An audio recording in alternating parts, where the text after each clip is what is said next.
It's October 1st, and guess what that means? It is time for my 31 days of Halloween horror movies, or my October watch list. These are the movies that will get you into the Halloween spirit and ready for spooky season. Last year, my theme was Halloween. Basically, the movie had to take place on or around Halloween. Preference of actually on Halloween. This year, I decided to go with something a lot more simple. It's a fun theme that most horror lovers enjoy. This 31 days for Halloween horror movies is not about slashers or haunted houses. It's about things that go bump in the night, or bite, or slither, or squirm, or roar. This theme is creature features. Yeah. I decided not to include a lot of the lower hanging fruits, like The Thing, Jaws, Aliens, that sort of thing. Now, that doesn't mean that every film on this list is completely obscure, because that's not the case either. There are some cult classics, and hopefully maybe you'll find one or two hidden gems for yourself. I'm gonna keep these as spoiler-free as possible. I'm just gonna give you a basic synopsis and kind of a rundown, and maybe a few of my thoughts on each of these films. Also, I will list all of the films below with their year and where you can stream them. So if you wanna check some out, just check down below and you can see where you can find it. For October 1st, we have 1980's Humanoids from the Deep. It is directed by Barbara Peters with some uncredited reshoots. It stars Doug McClure, Ann Turkle, and Vic Morrow. A growth hormone creates mutant fish-like humanoids that come up from the water and decide to kill all the men and mate with all of the ladies. This was produced by Roger Corman, so you know that the film isn't really that great. He is the B-movie king after all. So it's not a good film, but it is great. It's raunchy, it doesn't take itself too seriously. I believe there was one fish costume for the entire shoot, so they made it look like so much more than what it is. It's one of those movies that you'll have a good time with as long as you don't take it too seriously, because it's not a serious film. For October 2nd, we have 1997's The Relic. Directed by Peter Hyams, it stars Penelope Ann Miller and Tom Sizemore. It starts in the Amazon, as many creature horror films do, but ends at Chicago's Field Museum of Natural History. The monster has human, insect, and reptile DNA and takes from its victims its pineal gland. This movie is shot really, really well, and actually was shot at the Chicago Museum, which gives it its really beautiful location. Great special effects and gore. And the creature was designed by Stan Winston's studio. So it's also one I don't hear about very often. I think a lot of people know about it, but I don't think they think too much about this film, which is not cool. For October 3rd, we have 2012's Grabbers. Directed by John Wright, it stars Richard Coyle, Ruth Bradley, and Russell Tovey. In Ireland. Why does it make me laugh when I just said in Ireland? That doesn't even, this movie, okay. In Ireland, tentacled, blood-sucking alien creatures invade a small town. Luckily, they discover that these creatures cannot handle alcohol. So what's the solution? Well, they are in Ireland. So obviously they decide to keep drinking. Clearly this movie is silly and fun. It does have a few serious moments though as well. It's got almost some of that dry British humor, even though it's Irish. Me, much like every other horror lover, is a big fan of practical effects, but these CGI effects don't bother me at all. Actually, I get it. I kind of like it. They're tentacle-y, Lovecraftian monsters, so what are you gonna do about that? For October 4th, we are taking it back to the 80s again with 1980's Alligator. Directed by Louis Teague, it stars Robert Forster, Robin Riker, and Michael V. Gazzo. A baby alligator flushed down the toilet in Chicago, goes into the sewers and winds up feeding on some lab animals that have been fed hormones. So obviously feeding on them, the alligator grows to enormous proportions and then gets out on the streets and starts attacking. You'll discover that a lot of my films on here aren't great, good horror movies for most people, but I like bad horror films, okay? Sometimes it's so bad it's good. That's just the way it is. That's all I'm saying. So this film actually does a lot of really clever things with miniatures and an alligator. I think this film is a lot of fun. Also, there's a really shocking suburban pool scene that actually surprised me. And a lot of this plays on certain fears. There was kind of an urban legend that all these alligators were going to be flushed down into the toilet and were going to get in the sewers and attack people. As far as I know, I don't believe that ever happened, but I get it. And have you ever not thought about jumping into a pool and there being a shark or something in the water? Because I have, because I'm crazy. I'm not crazy, but I'm crazy, you know. For October 5th, we have 2001's She-Creature, directed by Sebastian Gutierrez. It stars Rufus Sewell, Carla Gugino, and Raya Kilston. In the 1900s, a carnival couple acquires, or steals, a mermaid and sets sail across the seas. The mermaid seems to really like the wife, and the wife cannot have any children, and that's been, a source of sadness for her. She and the mermaid seem to have some sort of psychic bond. She keeps having dreams about the mermaid, and she's kind of learning more about her through those dreams. Later on, it's revealed that the mermaid has been known to be able to grant women with infertility the ability to have children, which is really awesome. Stan Winston did the effects here. Obviously amazing again. It might be a slower film for some of you out there. I did not feel like it was slow. I love the atmosphere of this film, and I really, really found the story compelling, especially the ending. For October 6th, we have 1976's Squirm. Directed by Jeff Lieberman, it stars Don Scardino and Patricia Piercy. After a storm knocks down power lines in Fly Creek, Georgia, the electricity surging into the ground drives the worms up through the dirt. The town becomes overrun by flesh-eating worms that burrow under the skin. Yeah, not a very fun thought there. For the time, these special effects are really, really good. This is one of Rick Baker's first projects and one of his first uses of facial prosthetics. And if you know anything about Rick Baker, he's amazing because you actually do see the worms burrowing into the character's face. And it actually looks pretty decent, I'm not gonna lie. Also, apparently, 250,000 real worms were used in this production. And apparently, they would put them into a refrigerator between shoots to keep the worms alive. So that's wild. For October 7th, we have 2005's Feast. Directed by John Gallagher, it stars Balthazar Getty, Navi Rawat, and Henry Rollins. A group of small-town misfits find themselves trapped in a local bar when creatures attack. We don't know where the creatures come from or what they are, but it doesn't really matter. We don't need all that backstory. Interestingly enough, we get some random people coming in trying to save them. This movie really subverts your expectations. You think it's gonna go one way and it goes a completely different direction. And I really like that about it. It's fun and it's a little silly at times. I really love the look of the creatures, and oh my gosh, there is a ridiculous and very funny mating scene. You have to see it to believe it. For October 8th, we have 1988's The Nest. Directed by Terrence H. Winkless, it stars Robert Lansing, Lisa Langlis, and Frank Luce.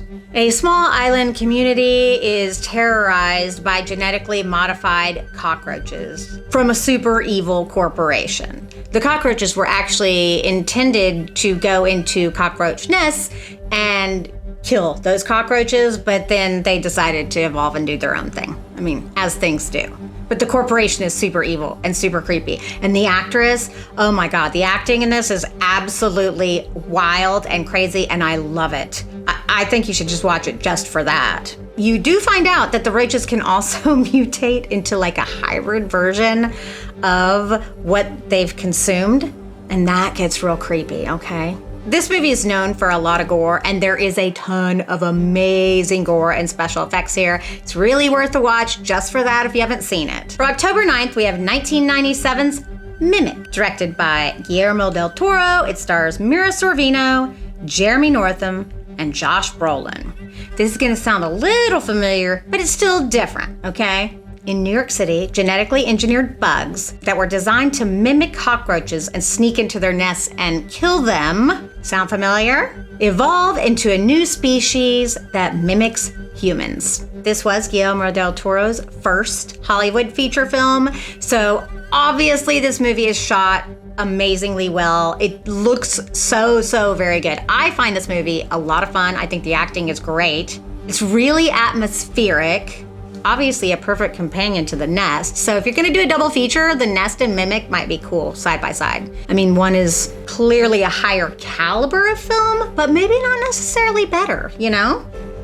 For October 10th, we have 1993's Full Eclipse. It is directed by Anthony Hickox. It stars Mario Van Peebles, Patsy Kensit, and Bruce Payne.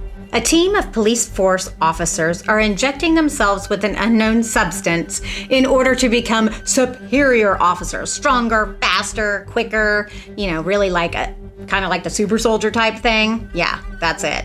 This was a made-for-TV movie from HBO. That was HBO in the 90s, so it's pretty low budget. It feels very 90s, and I love that about it. It's not campy, it's not silly, but it's not quite top-tier theatrical entertainment, you know? It's a bit of a superhero film with a lycanthropic twist, because there is a scene where these officers, they've been out there and they walk into the police station, it just like opens up, and it's like they walk in and like, you know, they're bad. They're like so cool. If you like werewolf movies and you have not seen this film, really, you should see this film because it's somewhere here on YouTube. Seriously, check it out. Mario Van Peebles is awesome. And I love Bruce Payne. Actually, I have more than one Bruce Payne film on this list because I love him that much. For October 11th, we have 1972's Gargoyles. Directed by Bill H. Norton, it stars Cornell Wilde, Jennifer Salt, Bernie Casey. An anthropologist and his daughter travel to the middle of nowhere to see this old man's bones, and it's basically gargoyle bones. Gargoyles attack and they kill the old man, and the archaeologist and his daughter manage to escape with the bones and they get away. Well, obviously the gargoyles want their bones back, so they, you know, hoof it after them in an effort to get the bones back. It starts kind of a little bit of a war here. This was another made-for-TV movie with a very low budget. The gargoyles actually talk in this movie, and I don't know why, but that makes it extra creepy, and they've got this like electronic-y type voice, and I don't like it. It's creepy. Freaks me out a little bit, I'm not gonna lie. The use of slow motion is way overdone in this film. I don't know if during the time that was like a big monumental achievement, but it's kind of too much. And the gargoyles are obviously people in suits. There's also a super bad flying scene at the end, but there's something about this movie. It's really weird and creepy, and I don't know how I feel about it. It makes me feel uncomfortable for some reason. I don't know what it is about watching this, makes me feel weird. So that's why I like it. For October 12th, we have 1988's Critters 2, The Main Course. Directed by Mick Garris, it stars Scott Grimes, Don Keith Opper, and Terrence Mann. This takes place 2 years after the original Critters. Wait, what? Crystal, why didn't you put the original Critters on your, list? I do like the original Critters, but I like this one better. Anyway, the Critters return and they attack during Easter, of all things Easter. So I guess this is actually an Easter horror film, which is kind of fun. The alien bounty hunters are once again sent to Earth to help us and attack the critters and save our planet. Why do I like this one more than the first? Well, it has way more critters. The critters have way more fun and original personalities. The bounty hunters have a really beautiful model. It's just way more fun, and it's definitely campier than the first film, which works better for what it is. Also, this is the one with the giant critter ball. For some reason, people don't seem to remember that it's this one and not the first one, but it is this one, where the critters all roll out of the barn and they get big critter monstrosity. Yeah, this one. For October 13, we have 1986's Rawhead Rex. Directed by George Pavlo, stars David Dukes and Kelly Piper. This is based on a Clive Barker story. In Ireland, an old pagan monster is unleashed. The film leans into religious horror because at one point, this creature was actually thought of to be a god. I know that Clive Barker was really unhappy with this film and the way that it turned out, and I can't blame him. I totally get it, because the creature looks odd, a little weird, and it's obviously a rubber suit. But I think that's why I really like this film and why it has so much charm. This is obviously the absolute worst of Clive Barker's films, but that does not mean that I didn't love it and I don't really enjoy it, because I really do. So, just because I say something is bad doesn't mean it's bad. I am very confusing in that regard. But this is not a great film. But it is for those of you who like so bad it's good films. For October 14th, we have 2020's Sputnik. I'm going to slaughter these names, so I apologize in advance. Directed by Igor Abramenko. It stars Oksana Akinshina, Pyotr Voyodorov. That was even worse than I thought it was going to be. I'm so sorry. Set in Russia, 2 cosmonauts went up into space and only one returned. And the one that returned has a visitor within him. They confine him to a military facility, of course, and then bring in a doctor to try to evaluate him and see if maybe the creature can be removed. This one is subtitled, so if you have a problem with subtitles, you aren't going to want to watch this one. But get over that. I'm just saying. This movie is absolutely gorgeous. I absolutely love it. I think the acting is so very good. I love the intricacies of the relationships between everyone. And once again, I do not mind the CGI at all in this film. It really is pretty spooky. For October 15th, we have 1992's Sleepwalkers. Directed by Mick Garris, it stars Brian Krause, L.S. Krieg, and Madchen Amick. Also, this screenplay was written by Stephen King. This is really a coming-of-age movie about a mother and son who move to a small town. Oh, also, they happen to be shape-shifting cat-like creatures that feed on young women. This movie gets so much hate, but I don't care. Yeah, the effects aren't great. I get it. They're not good. They're not great, not good, not whatever. It's not good. That's not good. I don't care. What I love is the story and the acting and the whole tone of the film. There's something kind of weird and sweet about it. Just this whole cute little, teenage romance thing. I mean, granted, it's a ploy. So many amazing cameos, by the way, in this film. And of course, Stephen King has a cameo, obviously. Of course, as I mentioned in my Halloween Horror Nights video when I talked about this film, because there's a scare zone at Halloween Horror Nights that makes me think of this, there is a very strange, odd, and weird dynamic between the mother and the son. Aside from that, though, it's super fun. For October 16th, we have 1984's C.H.U.D. Directed by Douglas Creek, it stars John Hurd, Daniel Stern, and Kim Greist. A New York photographer is documenting homeless people that actually live underground when he discovers that there have been a lot of attacks and disappearances. We later learn that they are the victims of C.H.U.D, cannibalistic, humanoid, underground dwellers.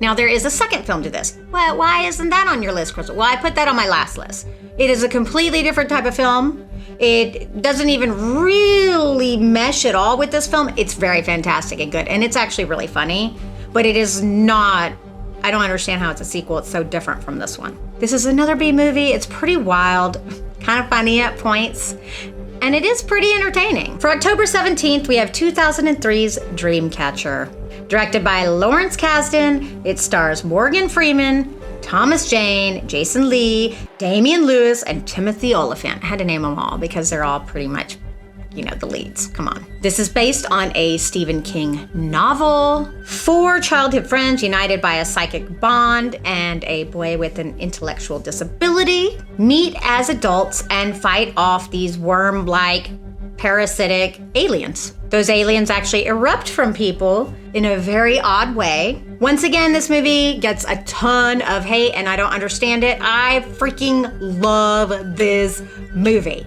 I love the acting. There's freaking body horror, which I super duper love. And when Jonesy, who's played by Damian Lewis, gets possessed and he escapes into his mind and has this library, I just think it's so cool and so clever. It's such an interesting concept. I love the end, dud it. Anytime there is an adaptation for anything, I never really expect it to be what it is because it's always gonna disappoint you.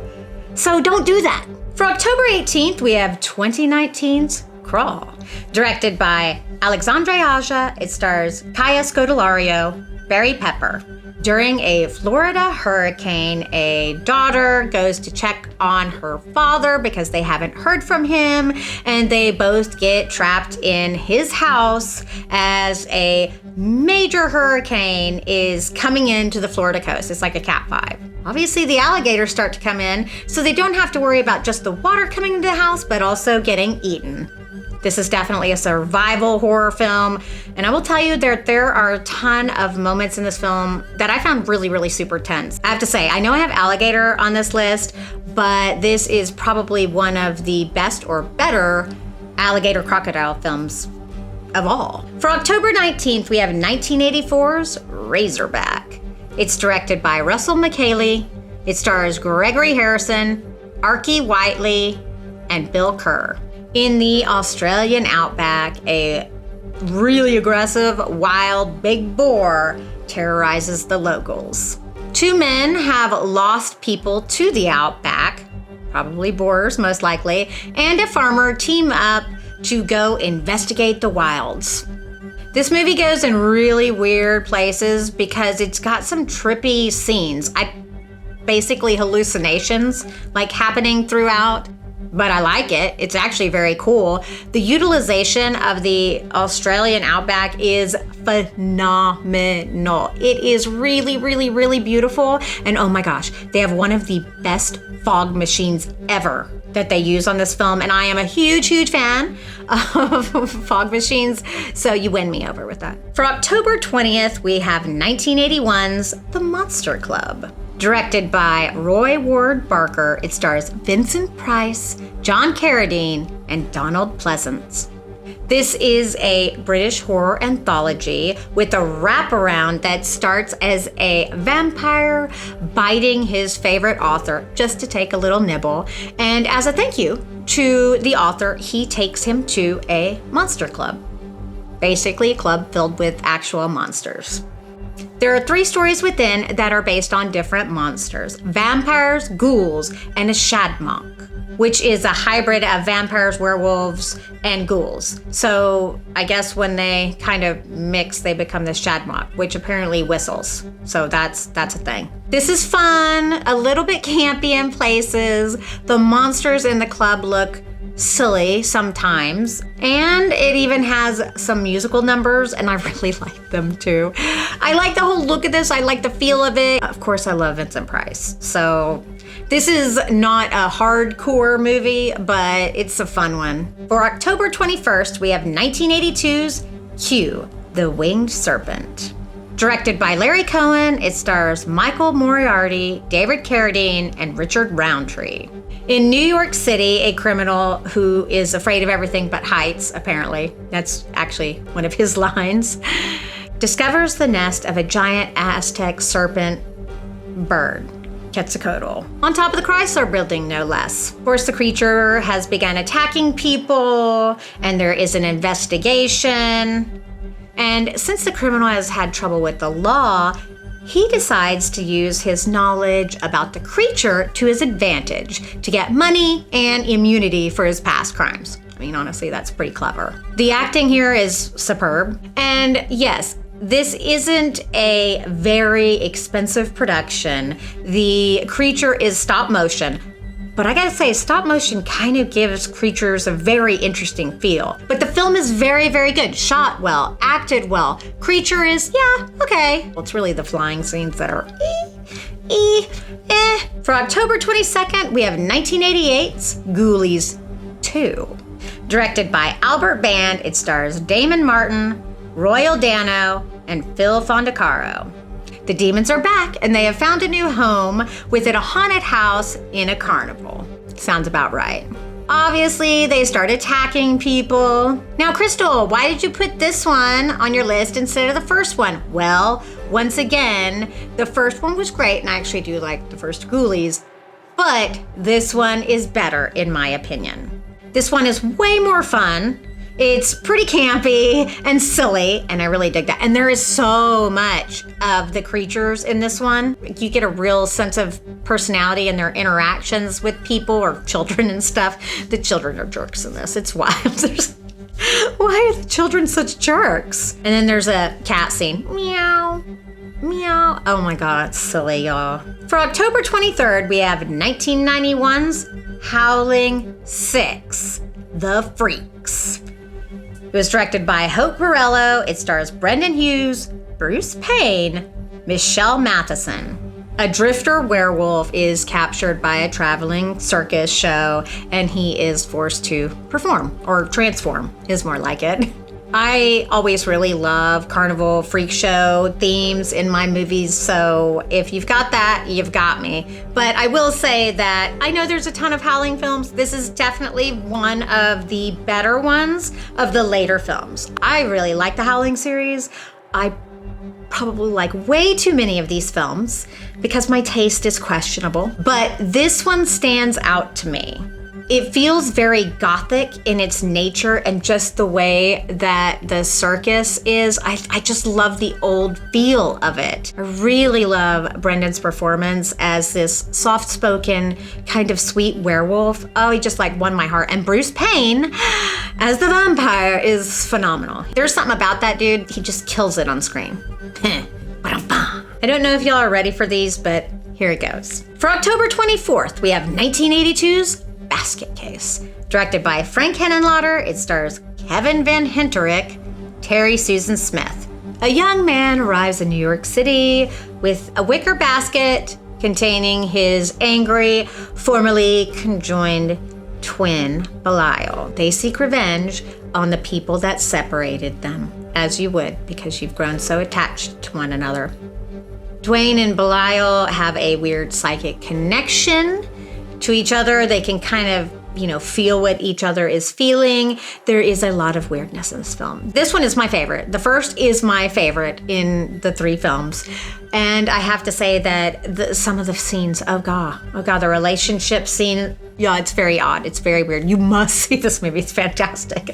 I love Basket Case. It's weird, wild, wacky, and a heck of a lot of fun. For October 25th, we have 1990's Basket Case 2.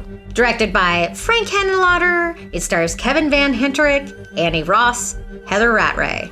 This film starts directly after the first film. Surprise! Dwayne and Belial are still alive after the fall. They're also somewhat celebrities as the fall was caught on television and they see that Belial is a freak, and they're also really wanted for their crimes that they committed as well. They are then taken in by a home of outcasts so that they can be around people that are like them and be accepted and also protected as well. This film clearly had a bigger budget than the first film. I mean, there's better actors, there's better effects. Belial looks way better. He's way more animated. There's also a really creepy scene of Belial laughing at Dwayne that just like almost chills me. There's also a Belial falling in love relational scene. And the ending of this one is wild. Kind of makes sense as to where it goes, but it's still wild. For October 26th, we have 1991's Basket Case 3, of course, obviously. It's directed by Frank Henenlotter. It stars Kevin Van Henterick, Annie Ross, Gil Roper. Belial is about to become a father. The family of freaks heads out on a road trip in like a yellow school bus so that they can go to a doctor to make sure that his beloved can deliver safely because she's not exactly like a normal woman. They lock heads with local law enforcement after Belial's children are stolen, and yeah, we know where it goes from here. Look, you've made it this far, haven't you? Why would you quit? Are you a quitter? No, you're not a quitter, so watch the third one too. Because these movies just get crazier and crazier and weirder and wild and more insane. There is only 3, so this is the last one, but it is definitely the craziest of the bunch, and it is actually my second favorite. I mean, it's so weird. There's even a musical performance of Personality, yeah, and a litter of freaky babies. There's a lot of effects in this one. Kevin's acting in the second and third film are really great. He has this perfect look of I'm absolutely insane behind these eyes, but I'm fine. Everything's fine up front. I'm cool. And then Belial at the end kind of becomes like a Mecha Belial, like Mecha Godzilla. I loved it. It's cool. I mean, yeah. For October 27th, we have 1983's The Deadly Spawn. Directed by Douglas McKeown, it stars Charles George Hildebrandt, Tom DeFranco. Meteor crash brings a toothy alien into a small town. Creature makes its way into a family's basement where it begins to feed on the family and grow bigger and expand. This movie starts off right from the beginning with the crash, like you're right in it. So it gets right into the fun. It is really, really, really low budget. I think almost the entire budget went into the special effects. The acting is not great. However, why is this film so great and on my list? Because there is a super duper ton of good effects and gore. Like, it's really good. Like, shockingly good. Like, better than it should be in a movie of this caliber. A sleeper, incredible, gory, special effects movie. And I like that. For October 28th, we have 2006's Slither, directed by James Gunn. It stars Nathan Fillion, Elizabeth Banks, and Michael Rooker. Alien parasites crash land into a small town and immediately burrow into Grant, who is played by Michael Rooker. Obviously, they start to spread. I know this film is super well known. Everyone knows this film, but I really like this film and I don't watch it enough, so I want to watch it.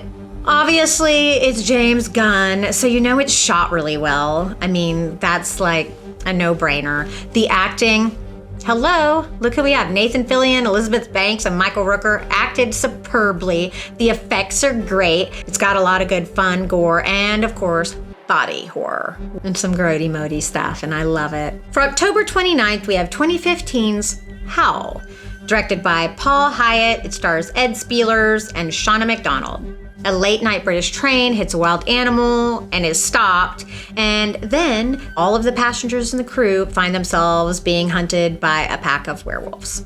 This film has really nice cinematography, and it is acted very, very well. This is not my favorite werewolf film, though, I'll tell you that. Not by far. I mean, the characters get super duper annoying to me at points. I'm just like, oh God, why would you do that? That's so dumb. But, I mean, I've watched dumber stuff. But what I do really like about this film is I really like the special effects, the makeup, like the bite on the woman. I think those are really well done. Like I said, the acting, but I also like the uniqueness of the werewolves here. I don't know, there's just something about it that I really enjoyed in regard to the werewolves and how they were shown and interacting. So that's pretty cool. For October 30th, we have 2014's Spring, directed by Justin Benson and Aaron Moorhead. It stars Lou Taylor Pucci and Nadia Hilker. An American travels to Italy and falls in love with a mysterious woman. Come to find out, she's a century-old creature. Now, that's the basic gist of the film, but there's quite a bit more to it. Now, this is not my typical type of film that I usually like to watch and I usually enjoy, because at the core of this is a romance film. But it's also a character study, and it's very interesting. There's body horror in here, which I really like. Okay, so I do really like the body horror, but what's wild about it is just that it's a lot of speeches, a lot of talking, and for some reason it works. Usually this stuff just bores me to tears, but for some reason this one kind of worked for me. But I'm curious to see it again and see how I feel about it, because man, it's kind of unlike me. And if you haven't seen it, why not try a new film and see, maybe you might like it, I don't know. For October 31st, we have 2014's Zombeavers. Directed by Jordan Rubin, it stars Rachel Melvin, Courtney Palm, Hutch Dano, and there's even a cameo by Bill Burr. Some girlfriends go to a lakeside cabin for a weekend getaway. One of the girls, is having a problem with her boyfriend. So, she wants to get away and not think about it, and that's what they do. But instead of finding sun, they find zombie beavers. This movie is funny and silly and campy, yes, of course. But I will tell you, the acting is really good. And as the movie goes along, it gets gorier and gorier, and the transformations are absolutely hilarious. They have some really silly, fun, stupid things that happen in here. Like one character is using a baseball bat to attack, and he goes to attack the beaver, and then he pulls it back, and it's like a toothpick because the beaver, Yeah. It's really silly. This is kind of a quality camp. Is that even a thing? A quality camp? Yeah. It is now. Also, what I love about the film is these are all practical effects. There is no CGI. So the beavers were either puppets or animatronics, and I think that's freaking fantastic. Although, what happened to Gosling was completely unacceptable. I guess you reap what you sow. So there we go with my 31 days of Halloween horror movies, Creature Feature Edition. Have you seen all the movies on this list? Which one was your favorite? And what would you have added to this list? Let me know in the comments below. And as always, I really do hope that you have the most amazing day, my spooky darlings. I would like to say a big thank you to my Patreon members. I really appreciate your support and the love, and it means so much to me. You're awesome. Thank you.